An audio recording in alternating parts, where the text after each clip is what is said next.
Episode की शुरुआत होती है और हम देखते हैं कि ज़ू अभी वहीं पर घर में होती है। वो वहाँ पर सारी चीज़ें कलेक्ट कर रही होती है जो भी फ़े ने उसे मंगवाया होता है। पर तभी वहाँ पर उसके भाई फ़ान को अंदर से कुछ आवाज़ें आती है, तो उसे लगता है कि पता नहीं उसके घर में अभी कौन घुस गया। इसलिए वो धीरे धीरे चल कर जा रहा होता है कि कोई भी होगा वो उसे मार मार कर उसकी अभी हालत ख़राब कर देगा। पर तभी अचानक से वहीं पर ज़ू निकलती है और उसे देखकर वो भी डर जाता है और ज़ू भी डर जाती है और उसके हाथ में जो अंडे होते हैं वो भी फूट जाते हैं। दरअसल वो वहाँ पर खाना बनाने के लिए रुक गई होती है कि वो खाना खा लेगी, उसके बाद ही जाएगी हॉस्पिटल। पर तब तक फ़ान आ जाता है और वो पकड़ी जाती है। फ़ान उसे कहता है कि वो यहाँ पर क्या कर रही है, तो वो बहाने बनाने लग जाती है। वो कहती है कि वो बस यहाँ से गुजर रही थी तो उसे भूख लगा, तो उसने सोचा खाना खा लेती हूँ फिर जाऊँगी। फ़ान कहता है कि उसे घर की चाबी कहाँ से मिली, तो वो कहती है कि तुम्हारी बहन ने ही तो मुझे दिया। वो बोल रही थी कि मैं आके हमेशा तुम्हें चेक कर लिया करूँ कि तुम्हें किसी चीज़ की परेशानी तो नहीं है। तो वो कहता है कि वो तो अभी अभी कुछ समय के लिए गई हुई है, तो वो इतनी ज़्यादा परेशान क्यों हुई मेरे लिए। पर फिर भी वहाँ पर जो किसी तरह से बात को संभालने की कोशिश करती है। तो फ़ान उसे कहता है कि अच्छा ठीक है, फिर मैं खाना बनाता हूँ, हम लोग एक साथ में ब्रेकफास्ट करते हैं। वो लोग साथ में खाना खाते हैं और जो बार बार उसे घर से जाने को कह रही होती है क्योंकि वो तो सामान लेकर जाने वाली थी ना हॉस्पिटल। पर फ़ान वहाँ पर जा ही नहीं रहा होता है। अब जू के बार बार जिद करने पर वो जाने लगता है। पर तभी उसे वहाँ पर वो बैग दिख जाता है और वो सामान देकर समझ जाता है कि वे कहीं और ही है और वो अभी मिसली से मिलने के लिए नहीं गई है। अब वो उसे पूछने लग जाता है, तो जू को उसको हॉस्पिटल लेकर जाना ही पड़ता है। हम देखते हैं कि हॉस्पिटल में यहाँ पर डॉक्टर आते हैं और फ़े को देखते हैं और बोलते हैं कि वो बिल्कुल ठीक है, वो 1-2 दिन में वापस घर जा सकती है। उसके बाद वो जब इसी तरह से हॉस्पिटल में वॉक कर रही थी तभी उसकी नज़र वहाँ जिया पे पड़ती है। वो देखती है कि वो एक पेशेंट खुद ब खुद व्हील चेयर से उठ के चलने की कोशिश कर रही है, पर वो गिरने ही वाली होती है। तो जाके उसे जल्दी से फ़े वहाँ पर संभालती है और जिया से बातें भी करती है। फिर जिया उसे कहती है कि वो कुछ टाइम वॉक करना चाहती है, वो बहुत थक गई है और चाहती है कि थोड़ा घूम ले। तो फिर फ़े उसे अच्छे से अपने साथ में बाहर लेकर जाती है। वो लोग वहाँ पर बैठ के बातें करते हैं, जहाँ की जिया उसे बताती है कि उसका ब्रदर उसके लिए कितना ज़्यादा टेंस रहता है, हमेशा टेंशन ही लेते रहता है। वो हॉस्पिटल में है और उसका भाई तो हमेशा उससे मिलने के लिए भी आते रहता है। फिर उससे पूछती है कि उसे क्या परेशानी है, लेकिन यहाँ पर जू उसे नहीं बताती कि वो मरने वाली है। वो बस इतना ही कहती है कि अभी अभी उसका छोटा सा एक सर्जरी हुआ है और इसी वजह से उसका भाई परेशान रहता है। उसके बाद वहाँ पर उसकी केयर टेकर आ जाती है, तो वो फ़े को बाय बोलकर वहाँ से चली जाती है। फिर इधर फ़े सोच रही होती है कि ये तो वही लड़की थी जो कि मुझे पेरिस में मिली, तो उसे लगता है कि शायद वो अभी भी गलत समझ रही है, ये नहीं कोई और ही लड़की होगी। दूसरी तरफ जब वो अपने रूम में आती है तो वहीं पर उसका भाई आ चुका होता है। फ़ान उससे काफ़ी ज़्यादा झगड़ा कर रहा होता है कि उसने उसे क्यों नहीं बताया कि वो हॉस्पिटल में है। अब दोनों एक दूसरे से इतना ज़्यादा झगड़ा कर रहे थे, ये देखकर जू को वहाँ पर बहुत बुरा लगता है क्योंकि चोट तो उसकी वजह से ही फ़े को लगी थी ना, इसलिए वो वहीं पे रोने लग जाती है। अब उसे इस तरह से गिल्टी फील करते हुए देखकर इन दोनों को भी बुरा लगता है। फिर वो लोग उसे समझाते हैं कि इसमें उसकी कोई भी गलती नहीं थी और वो दोनों ऐसा प्रिटेंड करने लग जाते हैं कि उनमें तो झगड़ा बिल्कुल हुआ ही नहीं है। वो दोनों कितने टाइम के कितने अच्छे दोस्त हैं। अब उसके जाने के बाद में फिर वहाँ पर फिर से जिया से मिलने के लिए उसके रूम में जाती है। वो जब उसके रूम में जाती है तो वो देखती है कि वो एक बहुत ही बड़े से रूम में थी। वो उससे कह रही होती है कि तुम तो काफ़ी पैसे वाली हो। तो जिया भी उसे मजाक में कहती है कि ठीक है, तुम फिर मेरी भाभी बन जाओ, तुम भी बहुत पैसे वाली बन जाओगी। जिसपे कि वो हंसने लग जाती है। फिर उसे कहती है कि उसका ऑलरेडी एक बॉयफ्रेंड है, इसलिए वो उसके भाई से नहीं मिलना चाहती। जिया भी वहाँ पर हंसने लगती है। फिर दोनों बैठ के काफ़ी देर तक बातें करते हैं, एक दूसरे के बारे में भी बताते हैं। उसके बाद फिर उसे बाय कह के जाने लग जाती है। वो कहती है कि वो थोड़ी देर के बाद फिर उससे मिलने के लिए आएगी जब वो फ्री होएगी। अब वो जब जाती है तो अपने रूम में जाके थोड़ी देर रेस्ट करने लग जाती है। दूसरी तरफ हम मिंग की मॉम को देखते हैं, जिनके साथ में कि जुलिंग बैठी हुई होती है। वो जुलिंग से कहती है कि उसे तो पता है ना कि वो हमेशा से जिया से कितना प्यार करती थी। बचपन में भी वो सबसे ज़्यादा हमेशा उससे ही प्यार करती थी। कुछ भी डिलीशियस बनाती थी तो सबसे ज़्यादा जिया को ही दिया करती थी। वो सबसे ज़्यादा उसकी केयर करती थी और इसीलिए वो चाहती थी कि उसकी शादी मिंग से हो जाए। पर उन्हें क्या पता था कि उनके इस डिसीज़न की वजह से सब कुछ इतना बुरा हो जाएगा। मिंग मना कर देगा, जिया घर से चली जाएगी और उसके और इनकी फैमिलीज़ के बीच में इतनी ज़्यादा करवाहट आ जाएगी।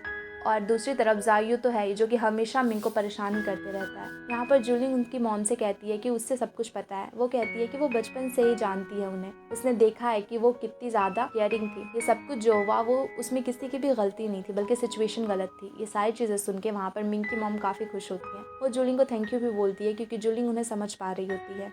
दूसरी तरफ हम हॉस्पिटल का सीन देखते हैं, जहाँ की फ़ान उसका सारा सामान पैक कर रहा होता है। साथ में जू भी होती है क्योंकि अभी उसे हॉस्पिटल से डिस्चार्ज मिल गया। वो लोग फ़े को कहते हैं कि साथ में चलो, पर फ़े वहाँ पर मना करती है।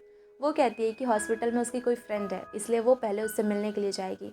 अब ये दोनों तो वहाँ से चले जाते हैं और इधर फ़े दौड़ के जाती है जिया से मिलने के लिए। वो जिया को बताती है कि आज वो यहाँ से डिस्चार्ज हो रही है, इसलिए वो हर दिन उससे मिलने के लिए नहीं आ पाएगी। पर वो कहती है कि वो हमेशा टाइम निकाल के उससे मिलने के लिए हॉस्पिटल आया करती रहेगी और जब उसे भी डिस्चार्ज मिल जाए तो वो हमेशा उसके घर आ सकती है। दोनों साथ में खूब मस्ती करेंगे। वहाँ पर उससे वो एक एम्ब्रॉयडरी किया हुआ रुमाल भी गिफ्ट करती है, जिसे देख कर कि जिया को काफ़ी अच्छा लगता है। फिर वहाँ पर जिया को बताती है कि उसने खुद ही एम्ब्रॉयडरी किया, और वो बताती है कि जब जिया बिल्कुल ठीक हो जाएगी तो फिर उसके लिए एक बहुत ही अच्छी सी ड्रेस भी बनाएगी। ये सब कुछ सुनकर उसे काफ़ी अच्छा लगता है। वहाँ पर जिया फे से कहती है कि उसके पास तो कुछ है ही नहीं फे को देने के लिए। तो फे कहती है उसके पास है ना एक बड़ी सी स्माइल। दोनों यहाँ पे काफ़ी खुश होते हैं। उसके बाद फिर उसे कहती है कि अब उसे जाना चाहिए, काफ़ी लेट हो गया है। और वहाँ पर जिया भी उसे बाय करती है और फिर वहाँ से निकल जाती है। दूसरी तरफ फान और जू जब जा रहे होते हैं तभी वो लोग देखते हैं कि वहाँ पे जायू हॉस्पिटल की तरफ जा रहा है। तो उन्हें लगता है कि इसे पता चल गया कि यहीं पर फे भी है, इसी वजह से ये आया होगा। इसलिए वहाँ पे जू जल्दी से मिंग को कॉल करके बोल देती है कि उसकी गर्लफ्रेंड की तबीयत बहुत ख़राब है और अभी उसका राइवल जो है जाके उसकी गर्लफ्रेंड को फिर से पटा लेगा, उससे छीन लेगा। इसलिए वहाँ पे फान उस पर गुस्सा भी करता है कि मिंग को क्यों बता रही हो, कि मेरी सिस्टर ने बोला था कि उसे नहीं बताना है। पर जू कहती है कि अभी वो ठीक हो चुकी है और अभी मिंग जाएगा उससे मिलने के लिए तो उसे और भी अच्छा लगेगा। उसके बाद ये दोनों वहाँ से जाने लग जाते हैं, जहाँ की फान एक स्कूटी पे जा रहा होता है और वो अपने साथ में वहीं पे जू को भी बिठाता है और जू उसे पकड़ के वहाँ से जा रही होती है। और यहाँ पे दोनों के मन में ही एक दूसरे के लिए फीलिंग्स आनी शुरू हो जाती है।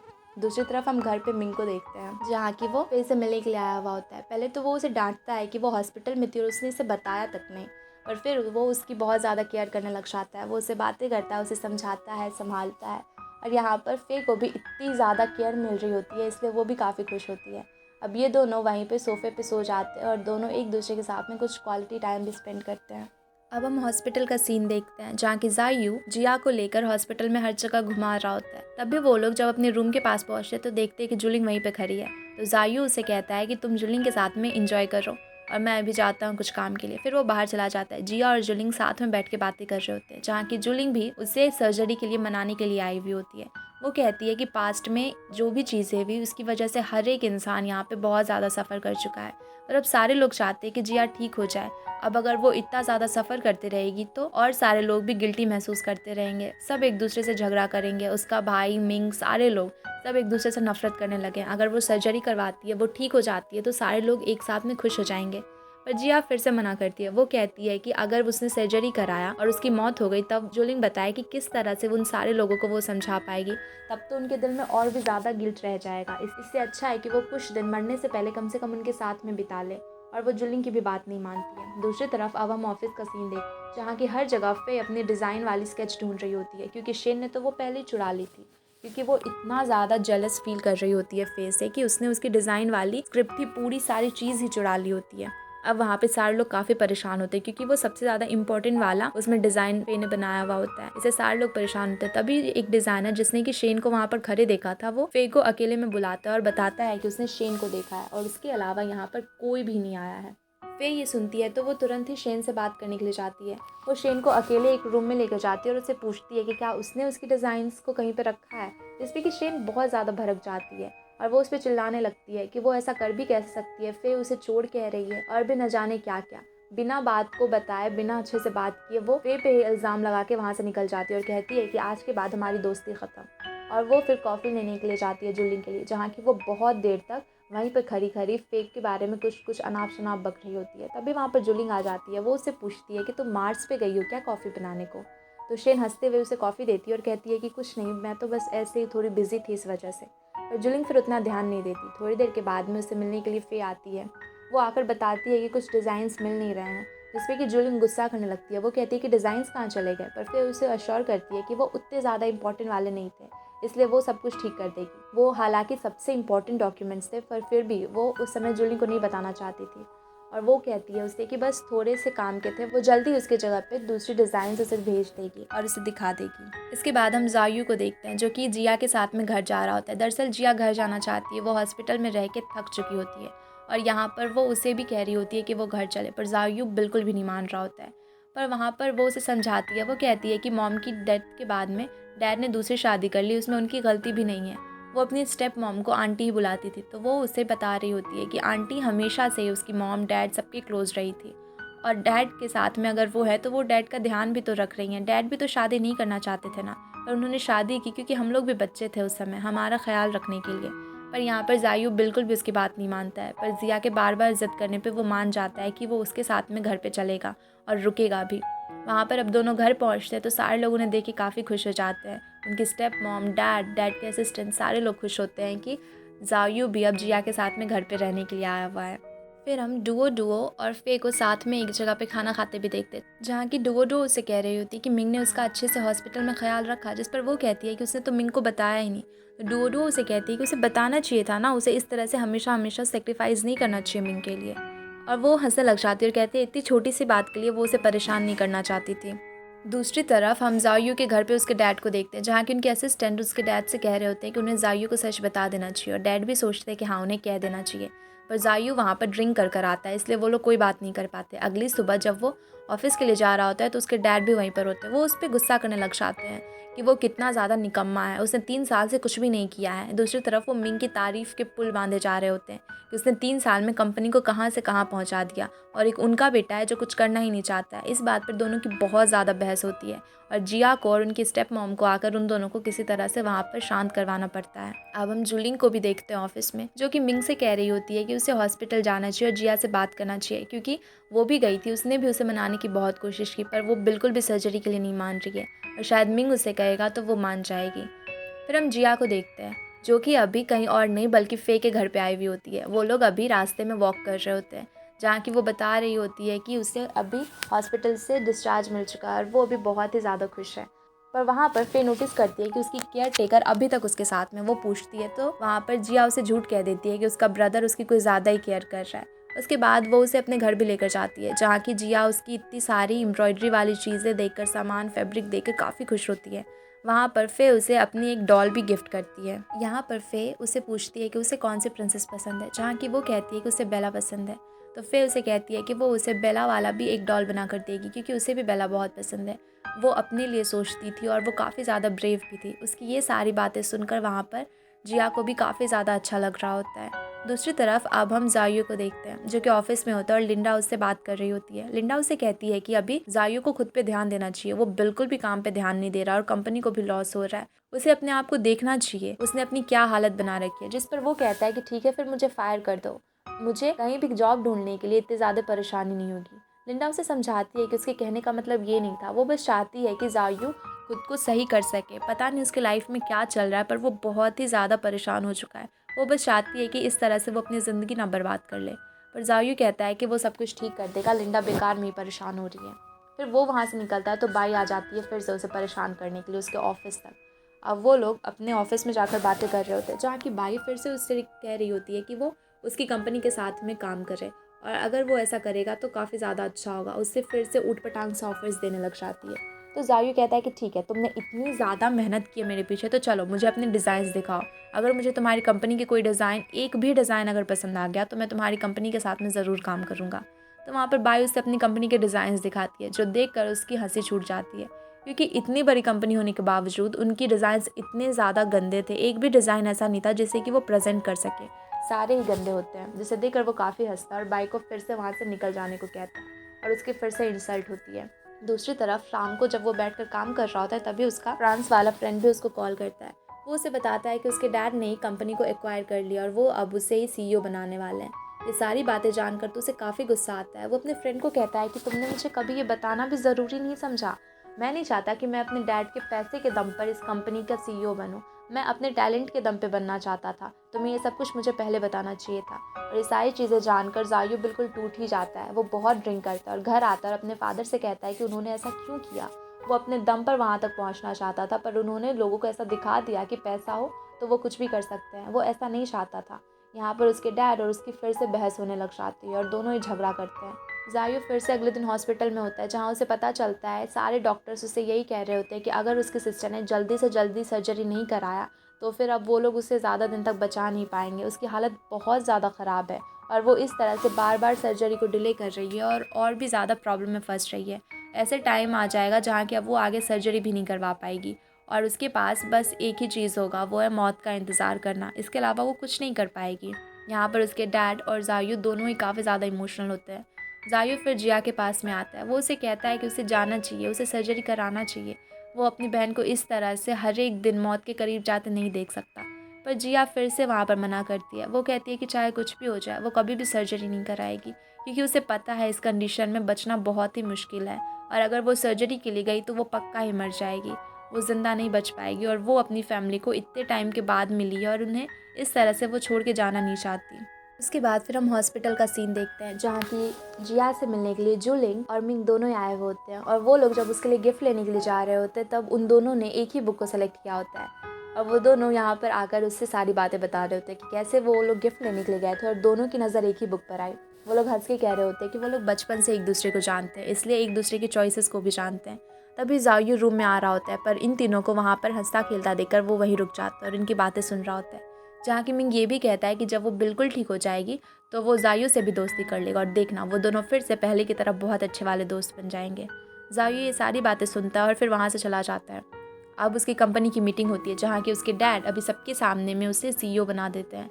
और वहाँ पर वो तो डिज़ाइनर होता है, उसने कभी सीईओ की तरह में काम नहीं किया होता, उसे पता नहीं था कि वहाँ पर बोले क्या, पर फिर भी वो कुछ भी कह देता है और सारे लोग वहाँ पर तालियां बजाने लग जाते हैं। इससे जायू और भी ज़्यादा इरिटेट होता है। जब उसके डैड उससे मिलने के लिए उसके ऑफिस में आते तब वो उनसे कह रहा होता है कि आपने देखा ना, मैंने कुछ भी बोल दिया और लोग तालियां बजा रहे थे। बस पैसा होना चाहिए इंसान के पास, मैं ऐसा बिल्कुल भी नहीं चाहता। मैं अपने टैलेंट के दम पे उनकी तालियां सुनना चाहता था, ना कि पैसे के दम पे। आपने अब बहुत गलत किया मेरे साथ में। पर उसके डैड उसकी बातों पर ध्यान नहीं देते और उसे बस अच्छे से काम करने को कहकर वहाँ से चले जाते हैं। उसके बाद हम देखते हैं कि इधर मिंग के डैड और जुलिंग के डैड दोनों में फिर से झगड़ा हो रहा होता है। वहाँ पर जुलिंग के डैड कह रहे होते हैं कि ये SCL वाली कंपनी के चक्कर में उन्होंने पूरी कंपनी को ही बर्बाद कर दिया है, वो लोग उसे एक्वायर नहीं कर पाएंगे, वो मियाँ कभी भी कॉन्ट्रैक्ट साइन नहीं करेगी और इसके चक्कर में पूरी की पूरी कंपनी की हालत ख़राब है, पूरे फंड्स इधर उधर चले गए हैं और अगर ये शो अगर हिट नहीं हुआ तो सब कुछ बर्बाद हो जाएगा। पर वहाँ पर मिंग के डैड उन्हें बार बार यही कह रहे होते हैं कि उन्हें अपने बेटे पे यकीन है और वो सब कुछ सही से कर लेगा, इसलिए वो ज़्यादा टेंशन ना लें। फिर से हम जायू को देखते हैं, जो कि अभी लिंडा के साथ में बैठ के बातें कर रहा होता है और वो यहाँ पर अब फाइनली काम की तरफ मुड़ चुका था। वो कहता है कि वो भी मिंग से बात करेगा और जल्दी से जल्दी अपने मॉडल्स को वहाँ पर भेजेगा काम के लिए। लिंडा ये सुनकर और भी ज़्यादा खुश हो जाती है और कहती है कि वो इसी जायू को तो इतने टाइम से देखना चाह रही थी, पता नहीं ये साइड उसका कहाँ छिप गया था। और वो बहुत खुश है कि वो काम में इतना ज़्यादा ध्यान दे रहा है। दूसरी तरफ हम मिंग को सारे डिज़ाइनर के साथ में बात करते देखते हैं। वो सारे फंड्स को इधर उधर सब में बांट देता है और फिर बताता है कि उन्हें किस तरीके से काम करना है और सारे लोग यहाँ पे बहुत ही ज़्यादा अच्छे से हार्डवर्क करने को रेडी होते हैं। दूसरी तरफ हम बाई को देखते हैं, जो कि अपने असिस्टेंट पर चिल्ला रही होती है। उसे 1 सप्ताह के अंदर अंदर बहुत ही अच्छे वाले डिज़ाइन चाहिए और वो दिखा के रहेगी जायू और बाकी के सारे लोगों को कि डिज़ाइंस होते क्या हैं। और फिर बाई जब अपनी गाड़ी से जा रही होती है तभी उसकी नज़र हेटन पे पड़ती है, तो वो वहाँ पर देखने के लिए चली जाती है कि आखिर वो किससे मिलने के लिए यहाँ पर आया। वो देखती है कि वो किसी लड़की के साथ बात कर रहा है। दरअसल वो लड़की उसी गेमिंग कंपनी की मालकिन होती है और यहाँ पर हेटन बिजनेस के काम से वहाँ पर आया हुआ होता है। पर बाई यहाँ पर भी तमाशा शुरू कर देती है। वो कहने लगती है कि तुम मुझ पर चीट कर रहे थे, तुम इससे मिलने के लिए आए, और भी न जाने क्या क्या बोलने लगे, जिससे कि वो लड़की भी वहाँ पर परेशान हो जाती है। वो कहती है कि हम किसी और दिन बात करेंगे और वहाँ से चली जाती है। अब घर आकर हेटन उसे डांट रहा होता है। वो उसे कहता है कि तुम्हें पता भी था कि वो कौन है, फिर भी आके तुमने हंगामा कर दिया। तुम्हें एटलीस्ट पूछना तो चाहिए था कि मैं किस लड़की के साथ में हूँ, बिजनेस वाले काम कर रहे थे, इसके बावजूद भी तुमने ऐसा किया। और हेटन उस पर काफ़ी ज़्यादा गुस्सा होता है। दूसरी तरफ हम देखते हैं कि फे जब घर पर होती है तो उससे मिलने के लिए मिंग वहाँ पर चला जाता है। फे उसे कहती है कि वो इतनी रात में क्यों आया, तो वो कहता है कि वो उसे काफ़ी ज़्यादा मिस कर रहा था। अब वो फे के साथ में अंदर जाता है, जहाँ की फे उसके लिए खाना बनाती है। दूसरी तरफ हम हॉस्पिटल में देखते हैं, जहाँ की जिया से उसके फादर मिलने के लिए आए हुए होते हैं। वो उसे पूछ रहे होते हैं कि वो कौन सी बुक पढ़ रही है, तो जिया बताती है कि जो उसके लिए मिंग और जुलिंग लेकर आए हुए होते हैं। उसके डैड भी वहाँ पर उससे काफ़ी देर तक बातें करते हैं और दोनों बाप बेटी एक दूसरे से बात करके काफ़ी ज़्यादा खुश होते हैं। दूसरी तरफ हम घर का सीन देखते हैं, जहाँ की मिंग वहाँ पर फे के बनाए खाने को खा रहा होता है और वो आधा कच्चा ही होता है। इसके बावजूद भी वो सारे नूडल्स को एकदम खुशी खुशी खा रहा होता है और बाद में जब फे को बताता है तो फे उसे कहती है कि तुम्हें खाना ही नहीं चाहिए था। और फिर वो लोग हंसने लग जाते हैं। वो लोग वहाँ पर बहुत सारी बातें करते हैं और बहुत सारा क्वालिटी टाइम भी स्पेंड करते हैं। दूसरी तरफ हम फिर से हॉस्पिटल का सीन देखते हैं। जिया हॉस्पिटल में जब बुक पढ़ रही होती है तो उसे कुछ भी अच्छे से दिख नहीं रहा होता है, सब कुछ धुंधला धुंधला सा होता है। इसलिए वो नीचे उतरकर डॉक्टर के पास में बात करने के लिए जाने लग जाती है, पर तभी वो वहीं पे गिर जाती है और एक ग्लास भी उससे टूट जाता है। और वो जब उस ग्लास को उठाने के लिए नीचे बैठती है तो उसे कुछ भी सही से नहीं दिख रहा होता है और इस वजह से उसने अपने हाथ में भी चोट लगा लिया होता है। हम फिर बाई को भी देखते हैं, जो कि शेन से भी मिलती है। वहाँ पर वो शेन से कह रही होती है कि उसकी कंपनी को बहुत सारे डिज़ाइनर्स की बहुत जल्दी है, उन्हें कुछ डिज़ाइन चाहिए और इसलिए वो शेन से भी कह रही होती है कि वो उसके लिए भी तो काम करे। वो अपनी कंपनी नहीं छोड़ना चाहती तो मत छोड़े, पर कम से कम उसके साथ भी काम करे और उसे कुछ डिज़ाइंस बना के दे दे। लेकिन वहाँ पर वो मना कर देती है। शेन कहती है कि वो इतनी जल्दी इतने सारे डिज़ाइंस नहीं बना पाएगी और वो उससे नहीं हो पाएगा। ये कहकर वो वहाँ से चली जाती है। दूसरी तरफ हम फे को देखते हैं, जिसका कि मूड बहुत ही ज़्यादा ख़राब होता है। फ़ान उसके लिए बहुत ही टेस्टी सा ब्रेकफास्ट भी बनाता है, पर फिर भी वो नखरे कर रही होती है और काफ़ी गुस्से में होती है। फ़ान उससे कहता है कि मुझे नहीं लगता कि तुम्हारे पीरियड्स अभी आए होंगे, फिर तुम इतना ज़्यादा नखरा क्यों कर रही हो। वो कहती है कि आ गया मेरे पीरियड्स, मैं पागल हो चुकी हूँ, तुम मुझसे कुछ भी मत बोलो। तभी उसकी डोरबेल बजती है। वो देखने के लिए जाती है तो दरअसल ये कोई और नहीं बल्कि मिंग होता है। और पिछली रात वो उसे कह रहा होता है कि उसे पता नहीं कि कल क्या स्पेशल है, जब बार बार फे उससे पूछ रही होती है, क्योंकि वो उसे सरप्राइज़ देना चाहता था।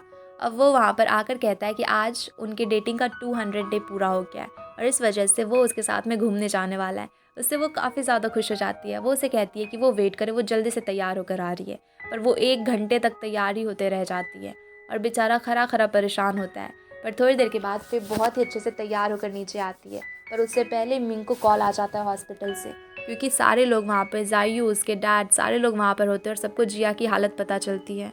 डॉक्टर उनको बताते हैं कि जिया सर्जरी नहीं करवा रही है, इस वजह से उसकी तबीयत इतनी ज़्यादा ख़राब हो गई है और अब तो उसे कुछ भी दिखाई भी नहीं दे रहा है और पता नहीं आगे क्या होगा, इसलिए उसे जल्दी से जल्दी सोचना चाहिए। अब यहाँ पर उसके डैड कॉल करके मिंग को बता देते हैं, इसलिए मिंग जल्दी से वहाँ पर चला जाता है। वो फे को मैसेज कर देता है कि सॉरी, कुछ बहुत जल्दी का काम आ गया।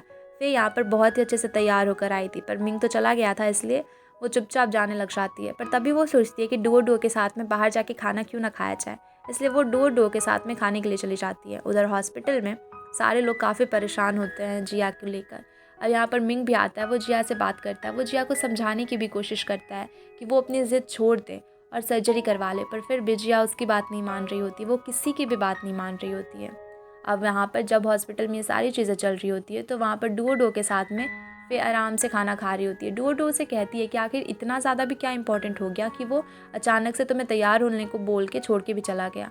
डुओ से कहती है कि पक्का उसका चक्कर चल रहा होगा किसी दूसरी लड़की के साथ में। वो फे से कहती है कि तुम्हें इतना ज़्यादा भी ट्रस्ट उस पर नहीं करना चाहिए और पता लगाओ कि आखिर चल क्या रहा है, पर फे उसकी बातें सुन के बस हंसे ही जा रही होती है। वो कहती है कि डुओ तुम बेकार में इतनी ज़्यादा टेंशन ले रही हो, ऐसा कुछ भी नहीं है और वो मुझे चीट नहीं करेगा। उसके बाद वो लोग बाहर आते, साथ में खाना भी खाते हैं। तभी मिंग उसे कॉल भी करता है और मिंग से उसकी बातें भी होती है। फिर फे अपनी इसी पिक्चर को पोस्ट भी कर देती है। दूसरी तरफ हम देखते हैं कि मिंग जब वहाँ पर जिया के रूम से बाहर निकलता है तो वहाँ पे जायू आता है, फिर से उन दोनों में बहस होती है। जायू कहता है कि तुमने इसकी लाइफ बर्बाद कर दी और तुम मत आया करो, इससे मत मिला करो। अब वो वहाँ पर काफ़ी गुस्सा होता है। मिंग तो वहाँ से चला जाता है। फिर जायू जब जिया से साथ में बैठ के बातें कर रहा होता है तब वो काफ़ी ज़्यादा इमोशनल हो जाता है, यहाँ तक कि वो रोने लग जाता है, क्योंकि जिया जायू से कह रही होती है कि पिछले रात उसने सपने में माँ को देखा और माँ उसे उसके पास में आने को कह रही थी। जिया उसे कह रही होती है कि अब वो जल्दी माँ से मिलने के लिए चली जाएगी और जब वो चली जाए तो जायू इतना ज़्यादा रोया ना करे और उसे इतना ज़्यादा भी याद ना करे। जायू उसकी ये सारी बातें सुनकर बहुत ही ज़्यादा इमोशनल हो जाता है। वो कहता है कि वो बेकार में ही ऐसा सब कुछ सोच रही है, ऐसा कुछ भी नहीं होगा और माँ उससे अब नहीं छीनेगी। माँ खुद भी पहले चली गई जायू को अकेला छोड़कर, अब वो क्या चाहती है कि जिया भी चली जाए। वो कहता है कि वो कभी ऐसा होने नहीं देगा और वो कुछ भी करेगा और उसे ठीक करवाएगा और वो इसके लिए कुछ भी कर सकता है। फिर जब वो जिया को रूम में छोड़ के आता है तो वो इन सारी चीज़ों को सोच के और भी ज़्यादा दुखी हो रहा होता है। तभी वो देखता है कि फे ने एक पोस्ट डाली हुई है। वो वहाँ पर अकेले कहीं पे कुछ खाने के लिए गई हुई होती है और उसके साथ में आज होता भी नहीं है मिंग, उसने ये लिखा हुआ होता है। तभी जायू देखता है कि वो कहीं पे कुछ खाने के लिए गई हुई है और फे के साथ में मिंग भी नहीं है, वो अकेले में एंजॉय कर रही है। तब वो काफ़ी ज़्यादा गुस्सा होता है। उसके बाद वो गुस्से में फे के यहाँ पे पहुँच जाता है और जैसे ही फे गाड़ी से उतरती है तो वहाँ पर वो उसे बुलाता है। वो हॉर्न बजाता है तो फे आती है। वो उससे पूछती है कि जायू अभी यहाँ क्या कर रहा है, तो जायू कहता है कि उसे कुछ बहुत ही इंपॉर्टेंट बताना है, इसलिए वो अंदर आए। जब वो गाड़ी में आके बैठती है तो जायू उसे कहता है कि कहीं पे चलना होगा, पर वो साफ साफ इनकार करती है। वो कहती है कि वो इसके साथ में कहीं पे भी नहीं जा रही है। तो जायू कहता है कि तुम्हें पता है जब तुम अकेले वहाँ पर खा रही थी तो मिंग कहाँ पर था, और उसकी ये बात सुन के वहाँ पर थोड़ी देर के लिए फे भी चुप हो जाती है। और इसी के साथ में ये एपिसोड यहीं पे खत्म हो जाता है। Thanks everyone for watching. और वीडियो अच्छी लगी हो तो वीडियो को लाइक करके चैनल को सब्सक्राइब जरूर कर देना।